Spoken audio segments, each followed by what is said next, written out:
देश नीति, केवल सच्ची और पक्की खबरें।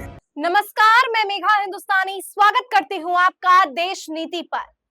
हिमाचल प्रदेश की मंडी लोकसभा सीट से भारतीय जनता पार्टी की सांसद कंगना रनौत ने एक बार फिर से यू टर्न ले लिया है। अब ऐसे में सवाल खड़ा उठ रहा है कि भारतीय जनता पार्टी अपना स्टैंड क्यों क्लियर नहीं कर पा रही है और आखिर कैसे कोई भी सांसद, कोई भी नेता आकर पार्टी के कुछ भी बयान देकर चले जाते हैं। हरियाणा विधानसभा चुनाव जो है सिर पर है और ऐसे में इस तरीके के बयानों से कैसे अपने इमेज का डैमेज कंट्रोल कर पाएगी भारतीय जनता पार्टी, ये इस वक्त का सबसे ज्यादा महत्वपूर्ण सवाल है।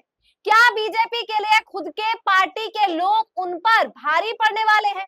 उदाहरण के तौर पर आपको बता दूं कि हरियाणा में खट्टर साहब एक रैली संबोधित कर रहे थे। वहां पर पार्टी के खुद के एक कार्यकर्ता ने कह दिया कि यहाँ से विधायक तो पक्का हारेगा। फिर उस सभा में थोड़ी जो है बहस होती है और उसके बाद जो है उस कार्यकर्ता को बाहर का रास्ता दिखा दिया जाता है। ये उदाहरण पर्याप्त है इस बात को समझने के लिए कि पार्टी के खुद के लोग पार्टी के जो है टाटा बाय बाय का कारण बनेंगे। पार्टी के जो है विसर्जन हो जाएगी पार्टी की अगर इस तरीके के बयान खुद के नेता देते रहेंगे। अब इस वीडियो में मैं आपको बताऊंगी कि कैसे कंगना रनौत के बयान से बीजेपी की केवल मुश्किलें नहीं बढ़ी बल्कि भारतीय जनता पार्टी के खुद के नेता अपने ही पार्टी को डुबाने के लिए लगे हुए हैं। अब ऐसा क्यों किया जा रहा है इसके बारे में भी चर्चा होगी, लेकिन सबसे पहले आपको बताते हैं कि कंगना रनौत ने क्या कहा। दरअसल किसान आंदोलन को लेकर लगातार कंगना रनौत का विवादित बयान आता ही रहता है। सबसे पहले किसान आंदोलन के संदर्भ में कंगना रनौत ने कहा था कि किसान आंदोलन में व्यभिचार हुए, किसान आंदोलन के समय लोगों को मारा गया और इस प्रकार की हिंसक जो है बातें कही गई, जिसको लेकर भारतीय जनता पार्टी को भी प्रेस वार्ता रिलीज करनी पड़ी और ये कहना पड़ गया कि पार्टी इस प्रकार की विचारधारा को एंडोर्स नहीं करती और ये उनके व्यक्तिगत पॉइंट ऑफ व्यू। इसके बाद कंगना यही नहीं थमती है। किसान आंदोलन के संदर्भ में अभी ताजा बयान उन्होंने दे दिया कि जो 3 काले कानून है उसको रिपील करने की जरूरत है।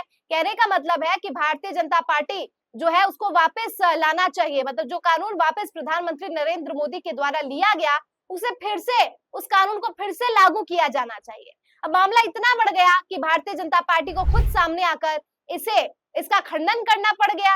लेकिन सवाल यह है दोस्तों कि लगातार ऐसे बयान देकर पार्टी के लोग खुद के पार्टी के खिलाफ ऐसी छवि बनाने के लिए क्यों आमादा है? हाँ, कंगना रनौत को जो है उनकी मूवी इमरजेंसी के लिए सेंसरशिप लगा दी गई, बहुत सी चीजों पर अभी मूवी जो है स्थगित रुकी भी हुई है और कहा जा रहा है कि जी प्रोडक्शंस जो है उसका बड़ा हाथ माना जा रहा है। तो क्या ऐसे में ये समझा जाए कि जी प्रोडक्शंस का बदला भारतीय जनता पार्टी से लिया जा रहा है?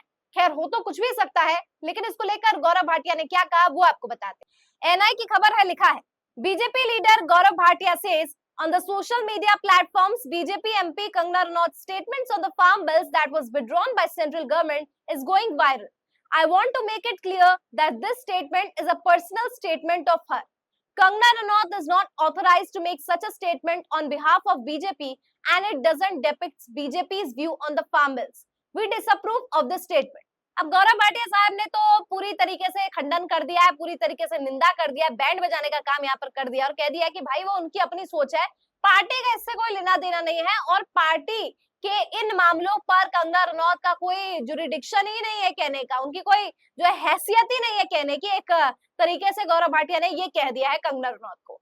अब इसको लेकर कंगना क्या कहती है वो देखिए। ट्वीट करके उन्हें रिप्लाई देती है कि absolutely my views on farmers laws are personal and they don't represent party stand on those bills, thanks. यानी ये जो विचार किसान आंदोलन, किसान कानून से संबंधित है वो मेरे निजी विचार है और इसका पार्टी का कोई भी लेना देना नहीं। अब सवाल ऐसा है कि ऐसा बोलना ही क्यों कि माफी मांगनी पड़ जाए?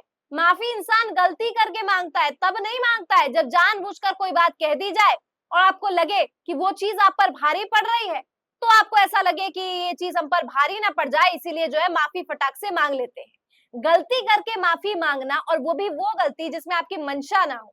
गलती किसे कहा जाता है? जब आपकी कोई मंशा ना हो। लेकिन आप जानबूझकर किसी विषय को ड्रैग कर रहे हैं, जानबूझकर जो है यहाँ पे आप दंगे भड़काने का काम कर रहे हैं, इस तरीके की अराजकता फैलाने वाली बातें और संवेदनशील बातें कह रहे हैं किसी मुद्दे पर, किसी विषय पर जो इस वक्त का सबसे संवेदनशील मुद्दों में से एक है।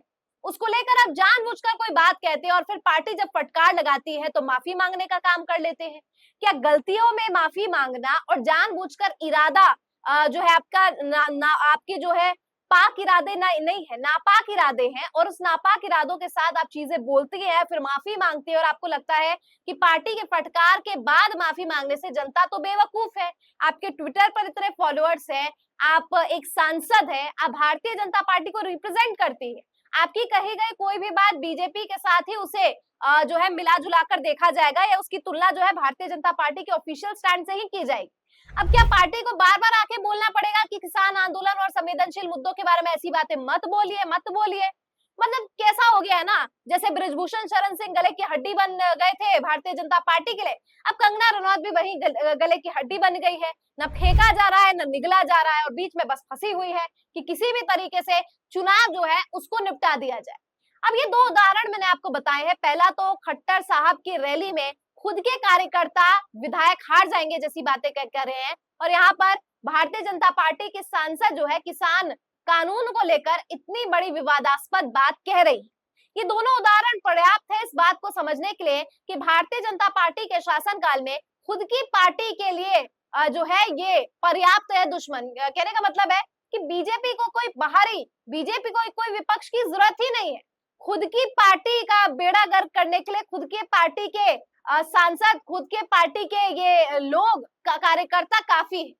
मतलब कहते हैं ना कि दुश्मन बाहर के घर का बेदी लंका ढाए, बस वही घर का बेदी बनकर ये कार्यकर्ता ये सांसद रह गए हैं जो भारतीय जनता पार्टी के लिए खुद की मुश्किलें बढ़ाने का काम कर रहे हैं।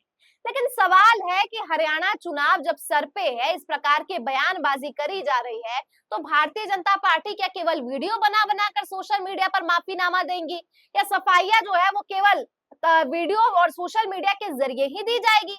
अगर आपको किसी बात का खेद है, आपको अपना ऑफिशियल स्टैंड लेना है, तो कम से कम इन बातों की निंदा करने की बजाय या निंदा करने के सिवाय आपको इन लोगों पर एक्शन लेने की भी जरूरत है। बताइए, भारतीय जनता पार्टी से सवाल पूछने वाले हम पत्रकार अब भारतीय जनता पार्टी को नसीहतें या भारतीय जनता पार्टी को सलाहें देते हुए कैसे लग रहे हैं? लेकिन सलाह तो बीजेपी को बनता है।